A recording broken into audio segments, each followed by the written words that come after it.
creating the manifestos. Yes, it doesn't matter. Yes, no, and it doesn't matter. Let me read just some of your feedback that we're getting. There's one here by Mark Shem, and you say they do consider us in manifestos, but once they get in, we're not considered anymore. And there's one here by Benjamin.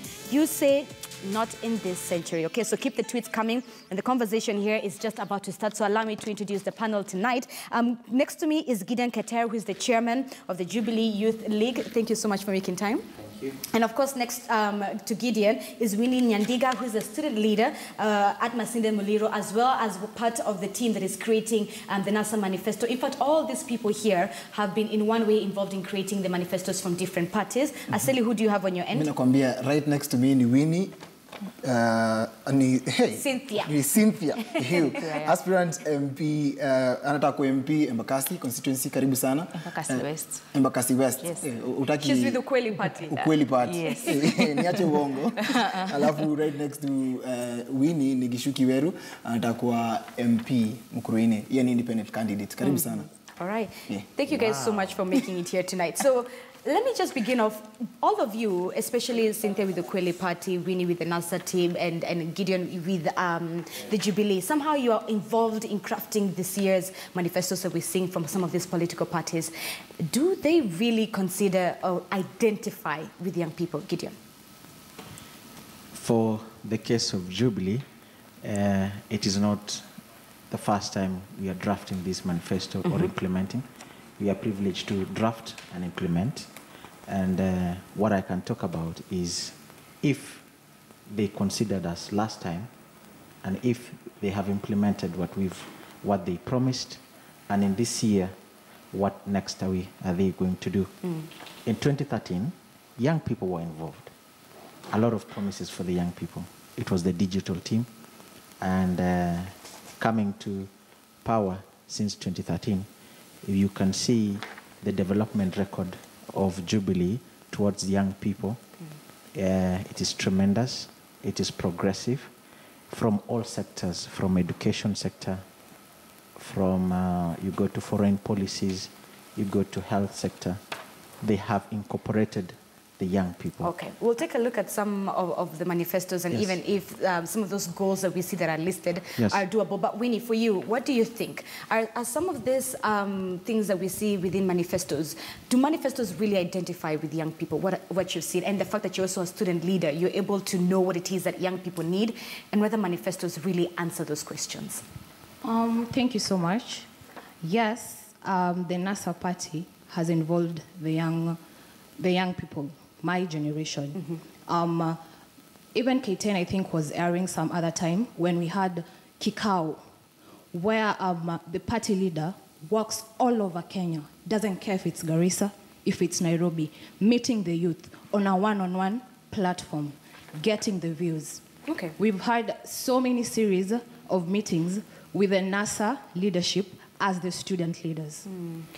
And in this country, the Youth League in NASA, even the affiliated parties, Ford Kenya, ODM, is very strong. It can only be looked at like the ANC in South Africa, because that is the Youth League. Okay. You see most of the youthful people in this country who are leading, whether even right now, if they're in Jubilee, they were nurtured by the NASA party. Okay, Gishuki, you're an independent candidate, and I can see already heads are already shaking. For you, you're an independent candidate, but do you feel that manifestos identify with young people? I think the big political parties, before the elections, they have so many manifestos for the young people. But the problem comes in the implementation process after the election, because we have seen a lot of young people being promised jobs, positions in parties, but after the elections, you meet it is the same old people who are given the jobs. So the implementation is very poor. Okay, Cynthia, what are your thoughts? Actually, I think the manifestos for these big parties, they really include the youth, But come to the ground, the youth are not represented. You find that the youth don't even know about these things. So it looks good on paper, but but practically it is not done. I can firmly say that. So you find, No, it's finished. So you find, like, for us as a party, we are up against these cartels that are preventing all this. Like, we want transformational governance, and we are a party for the youth, with the youth, and you find most of us candidates are the youth. Okay. Yeah. So we are trying to fight also for the youth to get these opportunities, and mostly even the youth to change their mentality on governance. Yeah. Kabla uonge, nataka kuuliza au youth ni age bracket gani? Kwa sababu tunasikia watu wengi wamesema digital au my youth. Okay. And then pia tumekuwa na watu wako 50 years and above na bado wanajiita my youth na bado wanasema ni digital. So bu specify kama wana to target sisi na kama wana implement some of the policies zenye wamepromise kwa manifesto. Tukiendelea na debate, wacha tukubaliane ya kwamba kila mtu aongelee chama yake, kwa sababu ndani ya Jubilee, what I know is they have implemented, they have prioritized young people, and I can, if you can allow me, I can highlight only 3. In the youth empowerment, in the education sector, and even in foreign policies, for instance, or ICT. These are practicals.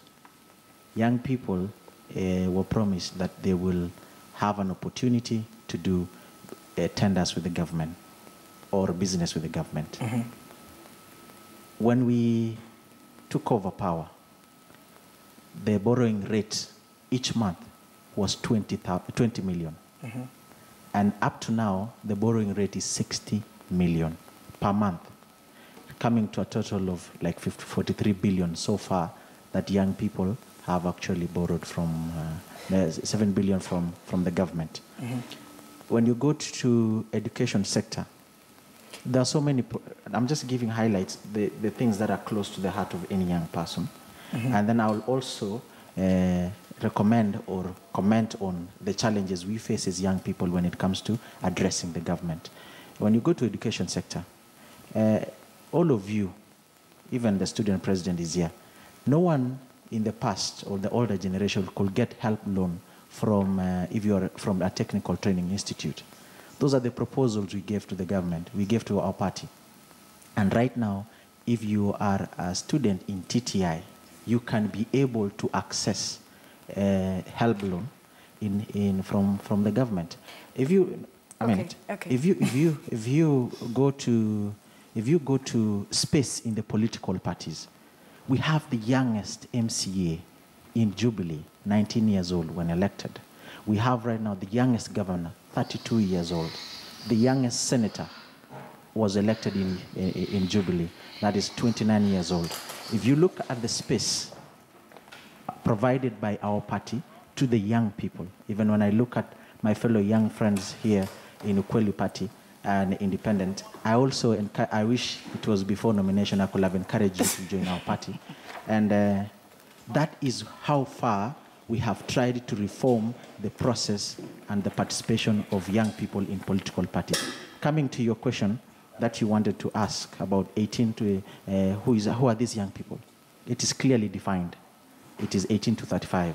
And it happened that in the circle of Jubilee, we had the youngest chairman of a political party in the world. That is Honorable Sakaja, was the chairman of TNA, which is a member of now of Jubilee. Now, when it comes to, there's another problem whereby we don't look at as young people. How do young people approach government? How different are we as young people? Here, when we are seated here, we are informed. Okay. And we are okay. A minute. Then there are certain young people who keep complaining all the time. They are angry young people. Then there are young people who are just satisfied.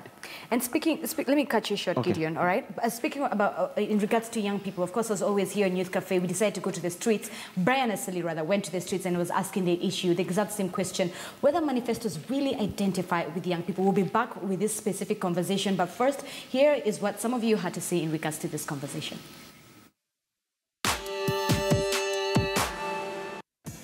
Niaje, hii ni Street Sense, niko mtaani Pango na kutana na mayouth. Tunauliza swali moja simple sana hii wiki. Je, mayouth wao kwa considered na mapoliticians wakati wanaandika manifesto yao? So mimi sione kama wao consider mayouth wakitengeneza manifesto.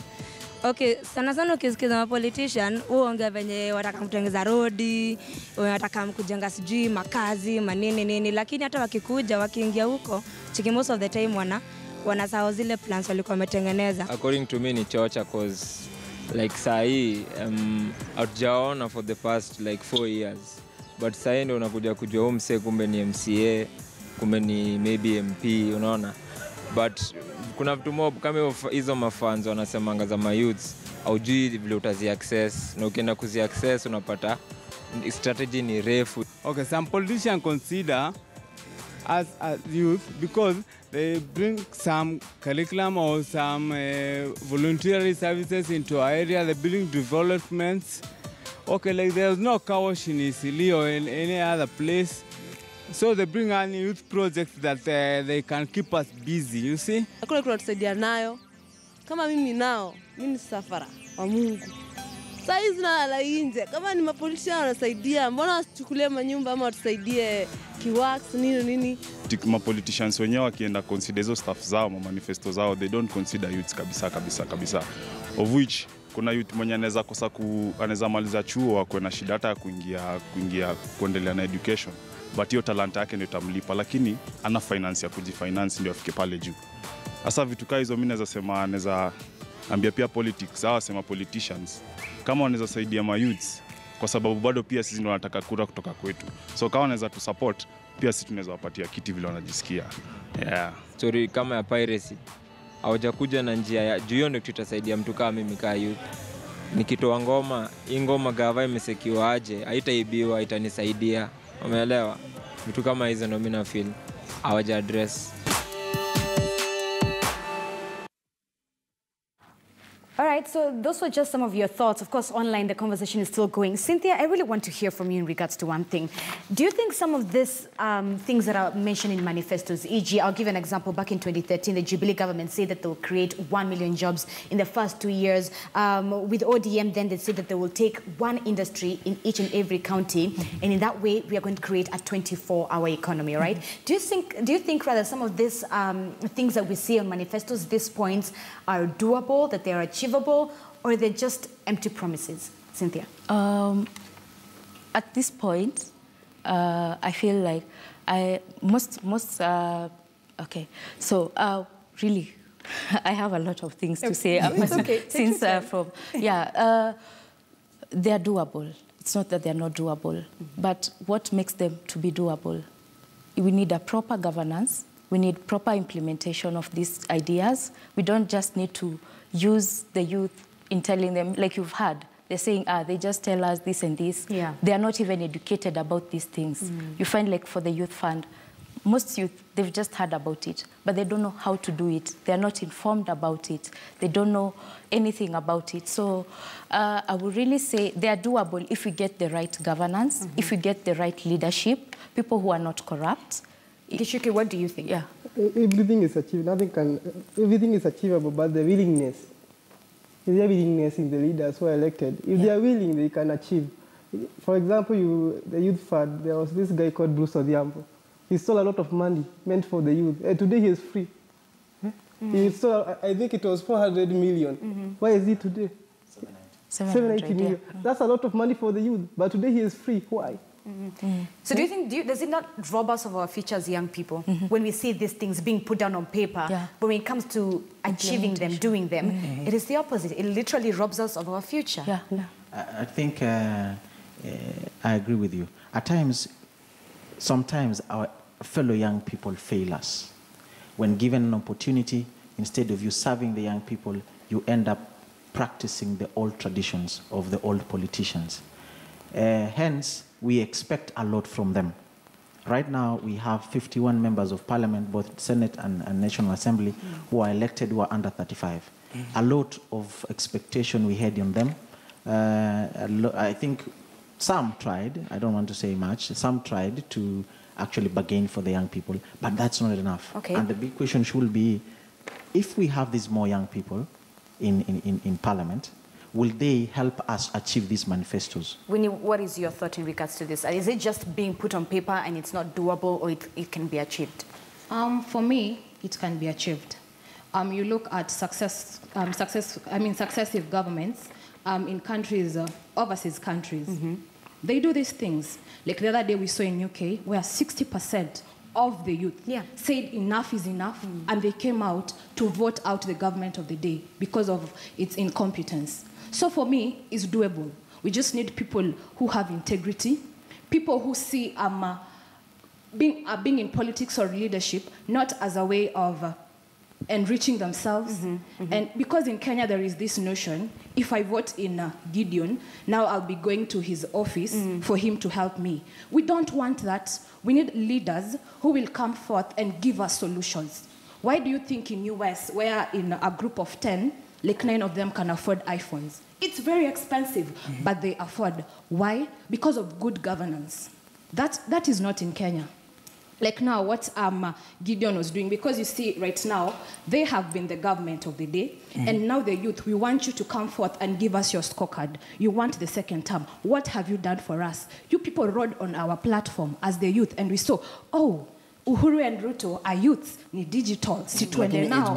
Yes, situende now. And then what happened? What happened? No, I mean, like, no, wait, he wants to say, TTI, get help. Very good. TTI, we get help. I finish, maybe first class honors, I go to look for a job. Lazima nipate yo clearance ya help. I am in my country, wait. I have to prove I am not a criminal, certificate of good conduct, money. I'm looking for a job. I need to have like 5,000 bob for all those clearances. Ndio nipate kazi. No, Gideon, you cannot do that. We have the Youth Senate, which will be representing the youth. Okay. How many people know Gideon? Does the youth in Bita, does the youth in Turkana know there is a Youth Senate? You're not sensitizing people. At the end of the day, hata kama mnasema youths have been given the platform. Only few like him wanapata kitambi, sisi tunameza mate. Shuki, I see you guys are laughing. What are your thoughts? Before, you see, it's good when someone actually places something on your table, you either swallow it or you just put it aside. But this one, allow me to answer because it is burning and it is important. First of all, I am not of the school of thought whereby we will compare a 50-year-old country with a 2,000-year-old country like Europe. But we have to develop. I agree, but we have steps that we need to take so that we may get there. Okay. Reason being, we are good in paper, but when it comes to implementation, we don't have Kenyans who have the capacity to drive that direction. Kishuki. Before, there's a very important question she mentioned about representation, about young people representation in Parliament and in Youth Senate. When you talk about TTI and about help and university, and you talk about certificate of good conduct, those are important documents to protect you from even the criminals going and getting jobs, which are meant to be yours. There's simple instruction. It's like paying for school fees. You've been paying school for the rest of your life. Have you gotten any salary out of it, or it's a reward? So this is part of the protection. And when it comes to Jubilee, when we submit proposals or submit recommendations, for instance, we have just submitted, we submitted a recommendation to the president that we want all interns to be paid. And trust me, we expect him to act on it. Okay. Okay, nitakukat short kidogo. Okay. I'll cut you short kidogo. Juu kwa manifestos za both parties, ODM, ama tuseme NASA na Jubilee, before it actually became Jubilee, ilikuwa URP, na sitaki ku get into that, but muliongea about an indivisible nation. Unaona, where we are not divided by tribe. Umeget, we are not divided by tribes, ndio? Yes. Lakini imeonekana kwamba bado kuna how tribal cartels within the parties. Wewe unafikiria nini? Unafikiria inatu divide kama ma youth ama inatujenga kama ma youth? Because we are still divided with the mentality of the old guys. We are divided by tribes. So hebu niambieni mnafeel aje kuhusu hiyo story? And then I give it to you. First of all, my friend, iko hivi. Chama cha Jubilee ilileta vyama 12 pamoja. Alafu iko na agenda ya kuunganisha Kenya nzima. Regardless of your tribe or religion. And I can cite results of that. In Kiambu, Cyrus Omondi was elected as member of County Assembly, MCA, via Jubilee. Okay. In the backyard of Ruto, Aluya was elected kwake katikati wa Kale. That is a sign of a party that is trying to achieve or the promises they made in 2013. Let's hear from Winnie. Yes, even as the youth, hiyo tu ndio kitu yenye inaniuma. Because we are still sing through our tribal lenses. But at least for NASA, it is accommodative. You can look at our principles. And sometimes people just see what is on the camera. Behind the scene, it is accommodating everyone. Look at our core principles. It is out there. So hata tusionge issue ya tribalism kwa NASA. All right, I have one question, and that's a question that Winnie, you brought out a few minutes ago. Now, I really want to hear from Gishu, who is an independent candidate, and of course, Cynthia, because you're vying for a seat. Why do we wait 4 years to ask for a scorecard, even as young people? I feel like after you get elected, after 100 days or after a year, e.g., let's use Jubilee as the government, as an example, because they're the current government, they said after 2 years would have created 1 million jobs, right? Don't you not think sometimes as young people we let ourselves down because we wait for 4 years, then they come back, they fatten us for slaughter by telling us all these beautiful things that they will do? Any other party, all parties, right? But why? Why are we waiting 4 years to hear and to ask for results as young people? Kishuki. Well, one thing I would say that the Jubilee has let the youth down. That's for sure. Because the Jubilee government said that they are going to build 5 stadiums. True. The stadiums could be... All right, let's talk. Let him talk. They have not built even. The stadium could be have built for the youth, for soccer. It always involves the youth. But they have not built any of them.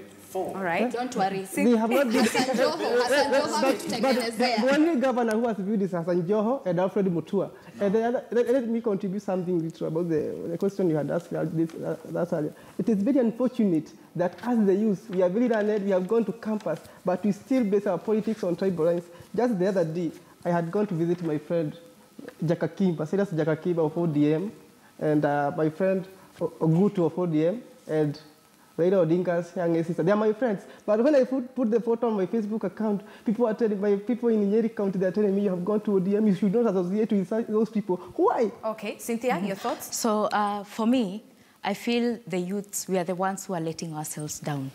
You know why? We have, like recently we had the Fagia water campaign. Oh, yeah. It is initiated by the youth. Yes. And did it work? Yes. It did. Yeah. So we have the power as the youth and as a people in the country. So youths should come out, really, and should make their leaders accountable. Because being a leader, being a politician, you're the person who is accountable to these people. You're there to serve these people. So as the youth and the people of the country should also know that and should also sanitize that. And you have the capability to ask, niaje, umeingia hapa, umedu nini, ulisema utadu hivi, mbona hujadu? That is what the youth should do. Let's stop looking at our country in tribal lines. No, let's look at the leaders in terms of what they are going to do and what they will do for us. Kimalizia hii interview ningependa tu kujua kitu moja. Do you think that hizo manifestos zenye politicians, nyinyi kama politicians mnaandika, zina meet the immediate need of the youth? Kama zina meet hizo needs zetu immediate, ama ni long term? Hiyo kitu moja ningependa kujua. Most of them are long-term, I can say. But we also need to come out, even as us as the aspirants, as we're standing out. People need immediate help. People need manifestos and agendas that will help people immediately fast. Because watu hawana hiyo time ya kungoja for 5 years, then you come and tell them, no, I did this, I did. No. People need immediate, and it is possible. We'll come back with final remarks, but first of all, Aseli, what do you have for us this week in terms of AtCon? Nakwambia hii wiki nilikuwa Pango na ni interesting sana kuona mayouth wakikam together ili waunde kitu ya maana sana, na AtCon ni place yenye tupatia wasanii platform ya kuweza kujikimu kupitia talents zao. So hii wiki nilifeature Trema